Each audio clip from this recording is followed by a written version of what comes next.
누군가의 하루는 편지 한 통으로 무너지고 또 누군가의 인생은 편지 한 통으로 다시 시작됩니다. 오늘 이야기는 10년 동안 연락이 끊겼던 아들에게서 낯선 편지 한 통을 받은 한 어머니의 이야기입니다.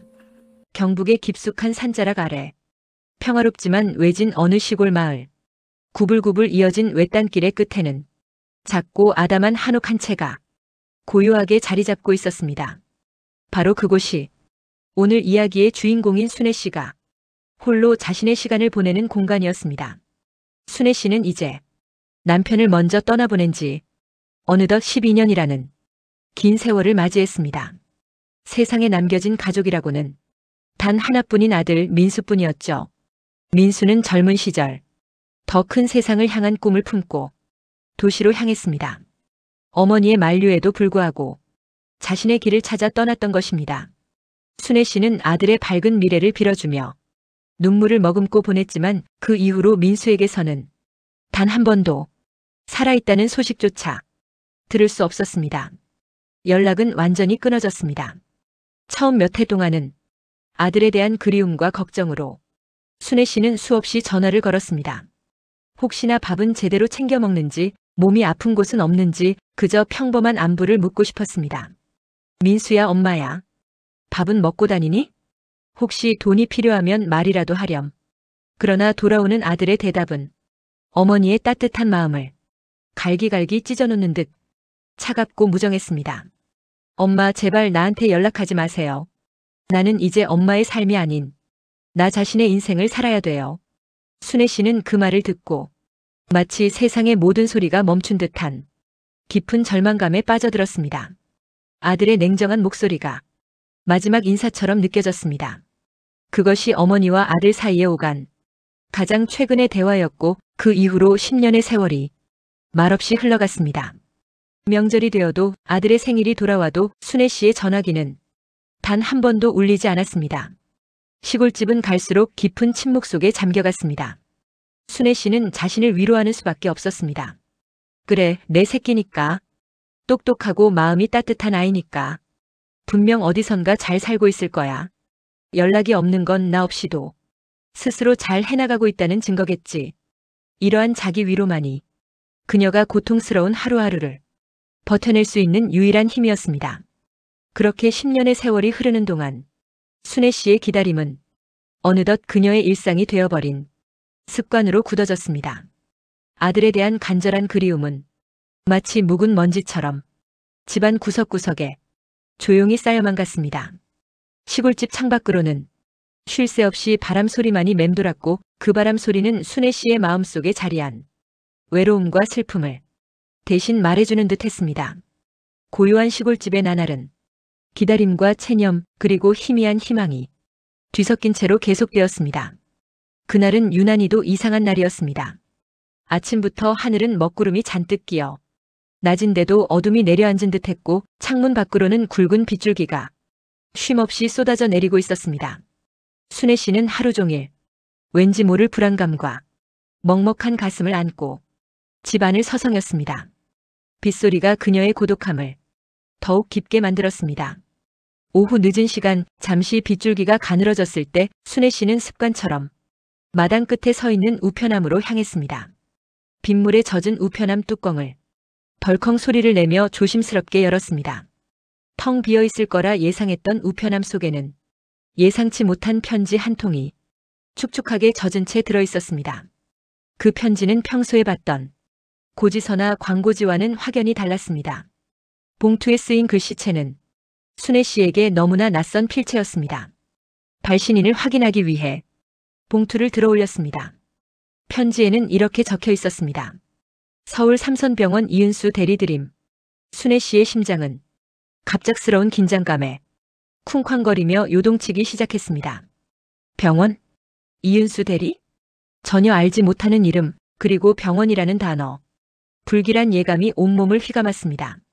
순애 씨의 머릿속은 단 하나의 생각으로 가득 찼습니다. 민수가 다친 건가? 아니면 어디가 많이 아픈 건가? 10년 동안 연락이 없던 아들이었기에 걱정은 곧 공포로 변했습니다.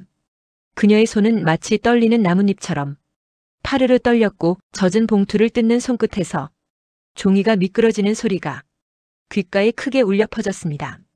조심스럽게 하지만 간절한 마음으로 천천히 편지를 펼쳤습니다. 안녕하세요, 민수 어머님.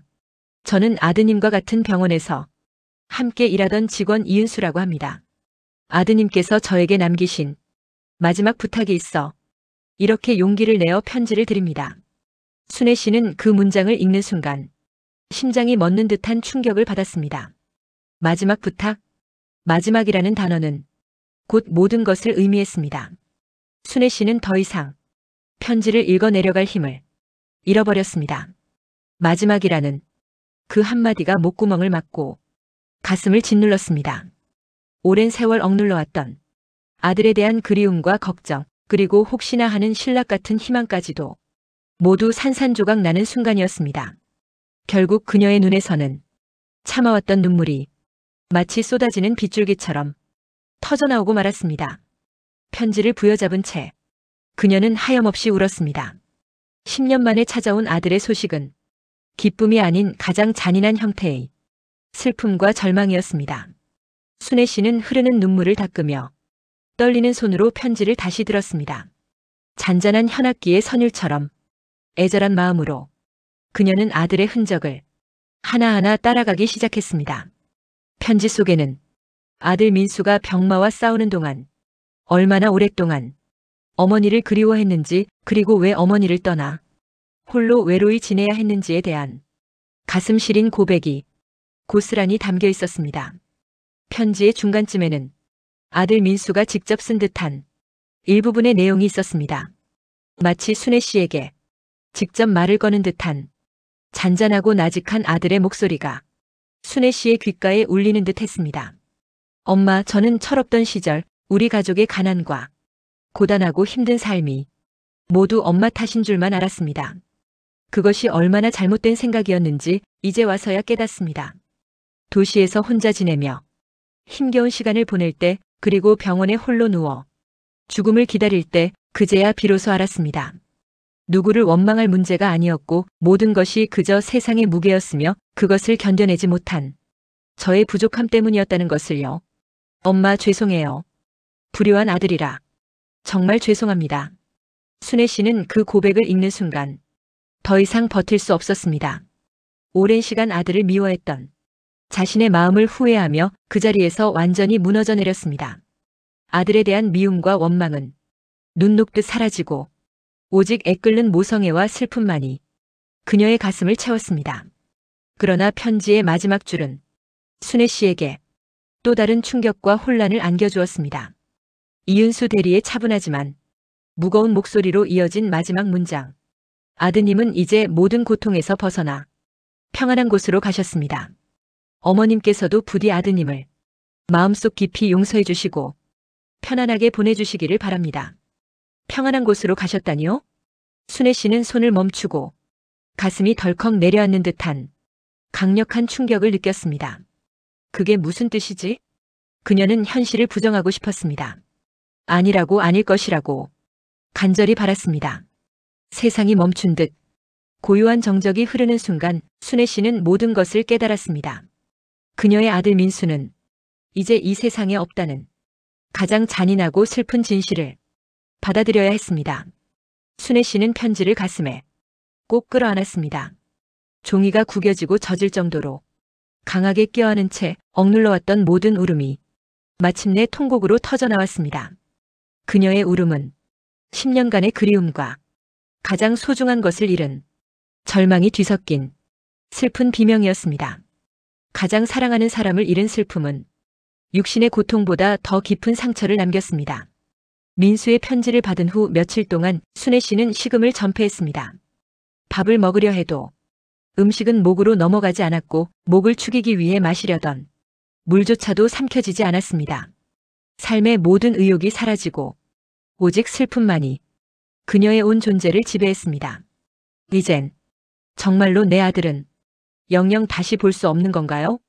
그녀는 희미한 목소리로 텅 빈 방에 혼잣말을 던졌습니다. 순애 씨는 이제 결심했습니다. 내 아들을 그렇게 혼자 차갑게 떠나보내고 이 세상에 나 혼자 남아 무엇을 하겠나? 그녀의 삶을 지탱하던 마지막 끈이 결국 맥없이 끊어져 버린 것입니다.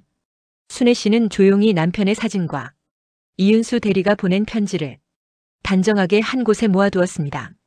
그리고 아들이 없는 세상에서 하루라도 더 살고 싶지 않다는 굳은 의지를 실행에 옮기기 위해 조용히 자신의 방으로 향했습니다.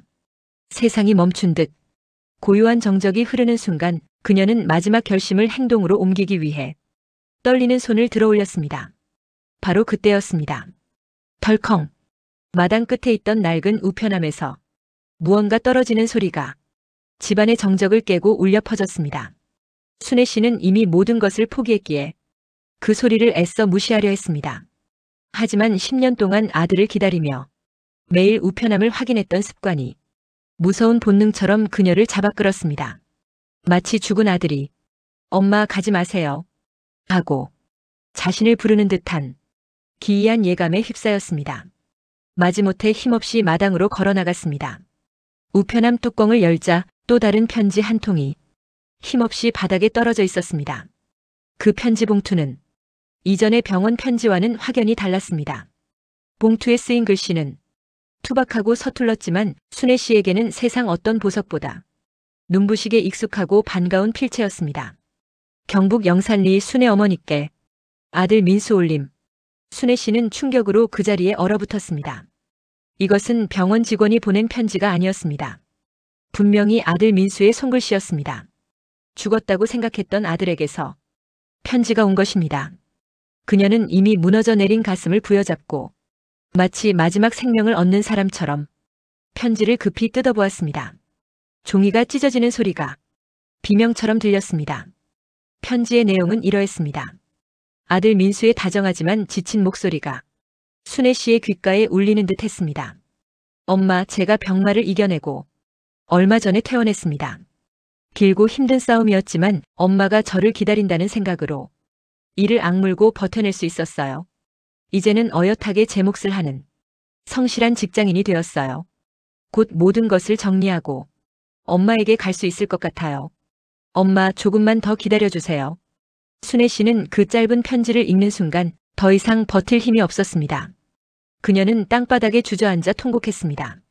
이번에는 절망의 눈물이 아니었습니다.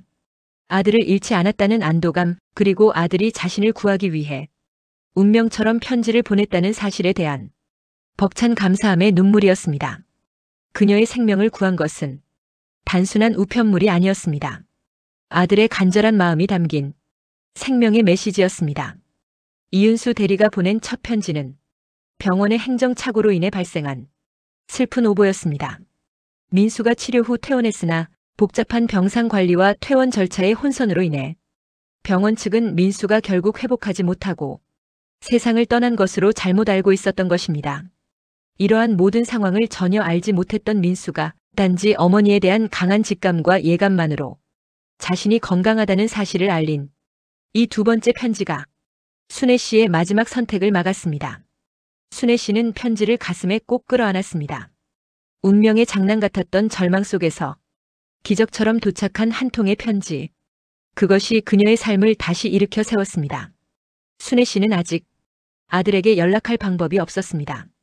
그저 아들의 마지막 희망의 메시지를 믿고 다시 기다릴 수밖에 없었습니다. 절망 속에서 발견한 희미한 희망의 빛을 따라 순애 씨의 새로운 기다림이 시작되었습니다. 아들의 편지를 받은 그날 이후 순애 씨의 삶은 이전과는 완전히 달라졌습니다.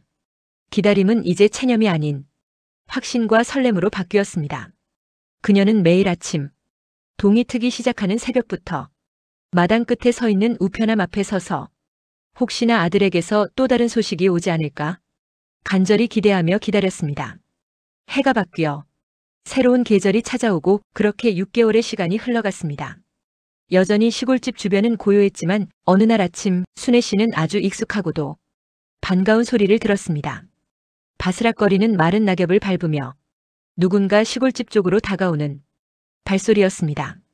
순애 씨는 숨을 멈추었습니다. 떨리는 가슴을 진정시키려 했지만 불가능했습니다. 발소리는 점점 가까워졌고 이윽고 마당으로 들어서는 소리가 났습니다. 그리고 잠시 후 오랜 세월 동안 닫혀있던 시골집의 낡은 대문이 끼익 소리를 내며 조심스럽게 열렸습니다. 어머니, 순애 씨는 그 순간 마치 온몸에 피가 역류하는 듯한 강렬한 충격을 받았습니다.